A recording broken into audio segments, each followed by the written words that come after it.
Hello दोस्तों, मैं हूं जगदीश जोशी। आज के इस वीडियो में हम लोग रिले और कॉन्टैक्टर की होल्डिंग सीखेंगे। बहुत ही बेसिक सा कॉन्सेप्ट है लेकिन बहुत इंपॉर्टेंट है। और वीडियो के एंड में मैं आपको होल्डिंग से रिलेटेड इंटरव्यू में पूछे जाने वाले क्वेश्चंस आंसर्स भी बताऊंगा। तो वीडियो आप लोग आखिरी तक जरूर देखना। और सबसे इंपॉर्टेंट कि अगर आपने चैनल अभी तक सब्सक्राइब नहीं किया हुआ है तो चैनल जरूर से सब्सक्राइब कर लेना, क्योंकि 80% लोग ऐसे होते हैं जो वीडियोज़ तो देखते हैं हमारी लेकिन चैनल सब्सक्राइब नहीं करते। तो कर लो यार चैनल सब्सक्राइब, इससे हम लोगों को भी मोटिवेशन मिलता है आप लोगों के लिए और भी ज़्यादा कंटेंट अपलोड करने का। ओके, तो यहाँ पे देखो हम लोग क्या काम करेंगे। ये हमारे पास एक एनो पुश बटन है, ठीक है। तो मैं एक काम करूँगा, एनो पुश बटन की दोनों तरफ वायर कनेक्ट करूँगा। और ये हम लोगों का एक आइसोलेटर है जहाँ पे हम लोगों का यहाँ पे इनपुट आ रहा है, ठीक है। तो मैं एक काम करता हूँ, यहाँ से एक लाइन वायर लेता हूँ और उसको एनो पुश बटन के एक टर्मिनल पे कनेक्ट करता हूँ। और दूसरे टर्मिनल से हम लोग क्या काम करेंगे, सीधा अपने कॉन्टैक्टर के A1 पे कनेक्ट करेंगे, ठीक है। तो मैं इतना कर लेता हूँ, उसके बाद फिर आगे आपको समझाता हूँ। ये देखो मैंने जो हमारा एनो पुश बटन था इसकी दोनों तरफ एक एक वायर कनेक्ट कर दी। अब इसमें से एक वायर को हम लोग क्या काम करेंगे, हम लोग अपने इस आइसोलेटर के आउटपुट में कनेक्ट कर देंगे जहां से हम लोगों को फेस मिलेगा। ओके, अब यहाँ पे मैं लाइन और न्यूट्रल या फिर फेस और न्यूट्रल की बात क्यों कर रहा हूँ, क्योंकि हमारा रिले और कॉन्टैक्टर दोनों ही 220 वोल्ट के हैं, यानी कि इनकी कॉइल जो है वो 220 वोल्ट की है। अगर सेम इसकी जगह पे 110 वोल्ट होता तो हमारा जो सप्लाई आ रहा है, यहाँ पे मेरा 220 वोल्ट आ रहा है तो यहाँ पे मैं 110 वोल्ट यूज करता। सेम अगर मेरे रिले और कॉन्टैक्टर इन दोनों की कॉइल अगर 24 वोल्ट की होती तो उस केस में यहाँ पे मैं 24 वोल्ट यूज करता, ठीक है। अगर मेरे कॉन्टैक्टर की कॉइल 440 वोल्ट की होती तो यहाँ पे मैं आर फेस और वाई फेस इस तरीके से दो फेस यूज करता जहां से मेरे को 440 वोल्ट मिलता, ठीक है। तो कंट्रोलिंग वोल्टेज आपका चाहे कोई सा भी हो, कनेक्शन इसी तरीके से होंगे, ठीक है। अक्सर आप लोगों के मेरे पास इस टाइप के भी क्वेश्चंस आते हैं। ओके, तो ये देखो ये मैंने यहाँ पे इस तरीके से इसके कनेक्शन कर दिए। उसके बाद मैं क्या काम करूंगा, इस वायर को मैं सीधा अपने कॉन्टैक्टर के A1 पे कनेक्ट कर दूंगा। तो ये देखो मैंने जो हमारा पुश बटन का जो दूसरा वाला वायर था इसको मैंने कॉन्टैक्टर के A1 वाले टर्मिनल पे कनेक्ट कर दिया। यहाँ पे ये A1 वाला टर्मिनल है, ओके। उसके बाद यहाँ पे हम लोग क्या काम करेंगे, सीधा अपने कॉन्टैक्टर के A2 वाले टर्मिनल पे हम लोग न्यूट्रल भी कनेक्ट कर देंगे। क्योंकि कॉन्टैक्टर की जो कॉइल है वो 220 वोल्ट की है तो हमें इसको लाइन और न्यूट्रल देना पड़ेगा। लाइन मैंने कंट्रोल कर लिया पुश बटन से, अब न्यूट्रल में डायरेक्ट यहाँ पे कनेक्ट कर दूंगा। तो यहाँ पे देखो मैंने न्यूट्रल भी कनेक्ट कर दिया। अब मैं क्या काम करूंगा, मैं पावर ऑन करूंगा। तो मैं यहाँ से अपने आइसोलेटर को ऑन कर लेता हूँ। और उसके बाद यहाँ पे देखना आप लोग, हमारा जो पावर आ रहा है वो यहाँ तक आ रहा है, ठीक है। यहाँ तक सप्लाई आ रही है लेकिन यहाँ पे नहीं आ रही है। क्यों? क्योंकि ये हमारा एक एनो पुश बटन है, ठीक है। अब एनो पुश बटन है तो यहाँ पे अगर मैं मान के चलो इस पुश बटन को प्रेस करता हूँ, ये मैंने अभी प्रेस किया हुआ है, ठीक है। कॉन्टैक्टर मेरा यहाँ पे होल्ड हो गया और जैसे ही मैं अपने एनो पुश बटन को छोड़ूंगा तो कॉन्टैक्टर मेरा ऑफ हो जाएगा। इसका मतलब क्या है कि कॉन्टैक्टर मेरा यहाँ पे होल्ड नहीं हुआ, ठीक है। जब हमको इंडस्ट्री में किसी मोटर को कंट्रोल करना होता है तो वहाँ पे हम लोग एक बार इस एनो पुश बटन को प्रेस करके छोड़ देते हैं और हमारा कॉन्टैक्टर जो है वो होल्ड हो जाता है, यानी कि वो ऑन ही रहता है, ठीक है। और ऑफ करने के लिए फिर हम लोग NC पुश बटन को यूज करते हैं, ठीक है। तो अब होल्डिंग के लिए हम लोग क्या काम करेंगे, हम लोग इस कॉन्टैक्टर के एनो टर्मिनल को इस एनो पुश बटन के पैरेलल में कनेक्ट करेंगे। अब देखो ये किस तरीके से होता है, बहुत सिंपल है, आप लोग ध्यान से देखना। तो कॉन्टैक्टर का एनो अगर मुझे अपने एनो पुश बटन के पैरेलल में कनेक्ट करना हो तो कैसे करेंगे, एक वायर हम लोग यहाँ से लेंगे और अपने कॉन्टैक्टर के एनो में इस तरीके से कनेक्ट कर देंगे। तो मैं जल्दी से कनेक्ट कर देता हूँ इसको। तो ये देखो ये वायर मैंने यहाँ पे इस तरीके से कनेक्ट कर दी। उसके बाद जो दूसरी वायर है इसको हम लोग, जो ये एनो है इस एनो के दूसरे वाले टर्मिनल पे हम लोग इस तरीके से कनेक्ट करेंगे और हमारा जो एनो पुश बटन है इसके दूसरे टर्मिनल पे यहाँ पे इस तरीके से कनेक्ट कर देंगे इसको। तो ये देखो ये वाली वायर भी मैंने यहाँ पे कनेक्ट कर दी। अब मैं इस आइसोलेटर को वापस से ऑन करता हूँ और ऑन करने के बाद अब देखना आप लोग, मैं जैसे ही इस एनो पुश बटन को प्रेस करूंगा तो ये मेरा कॉन्टैक्टर यहाँ पे ऑन हो गया। तो ये ऑन किस तरीके से हुआ, अब यहाँ पे हो क्या रहा है कि देखो पावर मेरी यहाँ पे है और यहाँ पर भी मेरे को अब ये शो करेगा। क्यों करेगा? क्योंकि जैसे ही हम लोग एनो पुश बटन को प्रेस करते हैं तो कॉन्टैक्टर हमारा ऑन हो जाता है। और हम लोगों ने यहाँ पे इनपुट से अपने कॉन्टैक्टर के एनओ के एक टर्मिनल पे यहाँ भी वायर कनेक्ट की हुई है।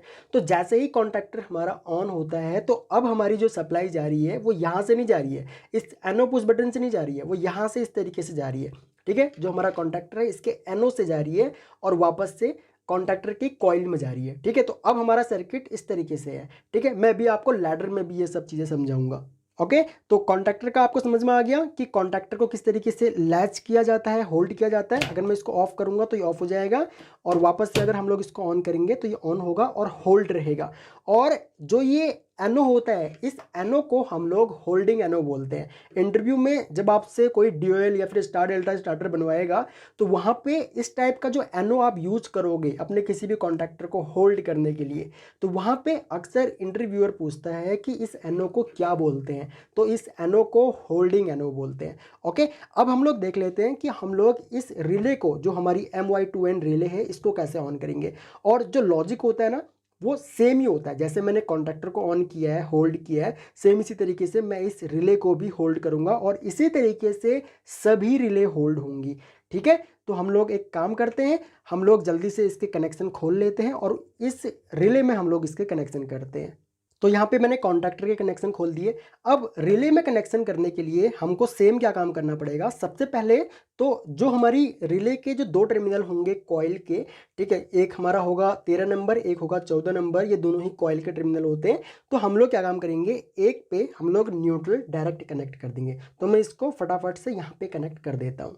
तो यहाँ पे देखो मैंने न्यूट्रल डायरेक्ट कनेक्ट कर दिया। अब यहाँ पे मैं क्या काम करूँगा, अपने एनो पुश बटन से एक वायर लूँगा और उसको 14 नंबर वाला जो टर्मिनल है यहाँ पे मैं इसको कनेक्ट कर दूंगा। तो ये वाला भी वायर हम लोगों ने कनेक्ट कर दिया। अब हम लोग सेम क्या काम करेंगे, इस रिले के एनो को यूज करेंगे। ठीक है, यानी कि कॉमन पे हम लोग एक वायर कनेक्ट करेंगे जो कि इस एनो पुश बटन की एक टर्मिनल पे कनेक्ट करेंगे और एनो से एक वायर ला करके इस पुश बटन के दूसरे वाले टर्मिनल पे कनेक्ट करेंगे। और जो ये रिले है हम लोगों की, इस रिले में हमारा क्या होता है कि ये वाला टर्मिनल जो होगा वो कॉमन होगा और इसके सामने वाला इसका एनो होगा। ठीक है, इस टर्मिनल का एनो इसके सामने वाला होगा और इसके नीचे वाला इसका एनसी होगा। ठीक है, तो हम लोग एक काम करते हैं, हम लोग जल्दी से इसके कनेक्शन यहाँ पर भी कर लेते हैं। तो अब यहाँ पे देखो मैंने यहाँ पर भी वही चीज़ करी है जो मैंने कॉन्टैक्टर के साथ में किया था। मैंने सेम अपने एनो पुश बटन के पैरेलल में कनेक्ट कर दिया अपने जो हमारा MY2N रिले का बेस है इसके एनो को। ठीक है, यानी कि इस रिले के एनो को मैंने इसके पैरेलल में कनेक्ट कर दिया पुश बटन के। तो मैं एक काम करता हूँ, मैं पावर ऑन कर लेता हूँ। यहाँ से पावर ऑन करी मैंने, तो ये देखो ये हम लोगों का कॉमन टर्मिनल है और इस कॉमन का एनो ये वाला टर्मिनल है और इसका एनसी ये नीचे वाला है। ठीक है, इसके ठीक नीचे वाला।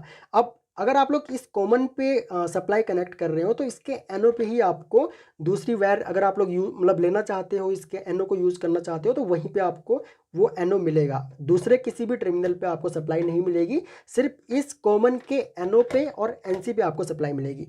तो हम लोग एक काम करते हैं, हम लोग इस रिले को कनेक्ट कर देते हैं। ठीक है, बेस पे। तो यहाँ पे मैं इसको कनेक्ट कर दूंगा, ये हमारी कनेक्ट हो गई। अब मैं अपने एनो पुश बटन को यहाँ पे प्रेस करता हूँ। ठीक है, तो ये मैंने जैसे ही प्रेस किया मेरी रिले यहाँ पे ऑन हो गई और हमारे एनो पर भी देखो अब सप्लाई आ रही है और एनसी पे अभी नहीं आ रही है। ठीक है, एनसी पे कब आएगी, जैसे ही मैं इस को यहाँ पे मान लो अभी मैं इसको ऑफ करता हूँ और वापस से ऑन करता हूँ, तो अब देखो यहाँ पे हमारे टेस्टर पे सप्लाई दिखा रहा है, यानी कि कॉमन से हमारे एनसी को सप्लाई यहाँ पे मिल रही है। और जैसे ही मैं अपने एनो पुश बटन को प्रेस करूंगा और रिले को ऑन करूंगा तो उसके बाद यहाँ पे ये जो एनसी था पहले वो अब एनो बन चुका है। ठीक है, और जो एनो था वो अब एनसी बन चुका है। ठीक है, इस तरीके से आप लोग एक रिले को भी लैच कर सकते हो, होल्ड कर सकते हो, सेम प्रोसेस है। और सेम इसी तरीके से आप लोग किसी भी रिले या फिर कॉइल को होल्ड कर सकते हो। तो चलो अब मैं आपको एक बार लैडर में भी दिखा देता हूँ सेम चीज़। अब यहाँ पे देखो मैंने एक सिंपल सा लॉजिक बना रखा है। यहाँ पे हमारा एनो पुश बटन का इनपुट आएगा, यहाँ पे हम लोगों का एनसी पुश बटन का इनपुट आएगा ताकि मैं ऑफ कर सकूँ, इसलिए मैंने एनसी पुश बटन का इनपुट यहाँ पे लिया हुआ है। इसीलिए ये यहाँ पे हाई है क्योंकि एनसी एलिमेंट लगा हुआ है। ठीक है, अब मैं जैसे ही एनो पुश बटन को यहाँ पे प्रेस करता हूँ तो ये मैंने अभी प्रेस किया हुआ है एनो पुश बटन को, तो मेरी आउटपुट यहाँ पे ऑन हो गई। और जैसे ही मैं एनो पुश बटन को यहाँ पे छोड़ूंगा तो आउटपुट हम लोगों का यहाँ पे ऑफ हो गया। ठीक है, तो यहाँ पे ये हम लोगों का लैच नहीं हुआ। अब सेम अगर मुझे इसको लैच करना है तो मैं क्या काम करूँगा, यहाँ पे मैं ब्रांच ऐड कर लेता हूँ एक, और एक एनो यहाँ पे मैं यूज़ करता हूँ। सेम जैसे हम लोग कॉन्टैक्टर के केस में कर रहे थे, वहाँ पे हम लोग कॉन्टैक्टर का एनो यूज़ कर रहे थे। ठीक है, तो मैं इसको इस तरीके से यहाँ पे कनेक्ट कर देता हूँ, और यहाँ पे मैं एनो यूज़ करूँगा किसका, जो हमारा Q0.0 है, यानी कि अपनी आउटपुट का हम लोग यहाँ पे एनो यूज़ करेंगे। ठीक है, तो ये हम लोगों का यहाँ पे होल्ड हो गया। ठीक है, यहाँ पे हमने इसको लैच कर दिया। अब मैं अगेन इसको डाउनलोड टू डिवाइस पे क्लिक करता हूँ, फिर से हम लोग इसको पीएलसी में डालते हैं लॉजिक को, एंड उसके बाद फिर से हम इसको उसके बाद ट्राई करेंगे। तो अब देखना, जैसे ही मैं इस एनो पुश बटन को यहाँ पे प्रेस करूंगा तो ये हम लोगों का इनपुट आया, और इनपुट आते ही मेरा आउटपुट जो है वो हाई हो गया। अब जैसे ही मैं एनो पुश बटन को यहाँ पे छोड़ूंगा तो उससे कोई फर्क नहीं पड़ेगा, क्योंकि अब हमारी जो सप्लाई जा रही है वो यहाँ से जा रही है। ठीक है, इस तरीके से जा रही है। अब सेम इसी तरीके से हमारे कॉन्टैक्टर में भी हो रहा था। अगर मुझे ऑफ करना है तो मैं अपने एनसी पुश बटन को यहाँ पे प्रेस कर दूंगा, तो सप्लाई यहाँ से कट जाएगी और हमारा आउटपुट यहाँ पे ऑफ हो जाएगा। अगेन देखो, मैं प्रेस करूंगा पुश बटन तो हमारा आउटपुट यहाँ पे लैच हो जाएगा, और जैसे ही एनसी पुश बटन को हम लोग प्रेस करेंगे तो ये ऑफ हो जाएगा। तो इस तरीके से होल्डिंग काम करती है। आई होप कि आप लोगों को समझ में आया होगा। और अगर आप लोगों का कोई भी डाउट हो या फिर कुछ भी अगर आप लोगों को पूछना हो तो आप लोग वीडियो के नीचे कमेंट कर सकते हो। आपके कमेंट्स हम लोगों के लिए बहुत इंपॉर्टेंट होते हैं, हम लोग काफ़ी मोटिवेट होते हैं आपके फीडबैक्स देख करके। सो इस वीडियो लेक्चर में इतना ही गाइस, थैंक्स फॉर वॉचिंग। मिलते हैं अपने नेक्स्ट वीडियो लेक्चर में।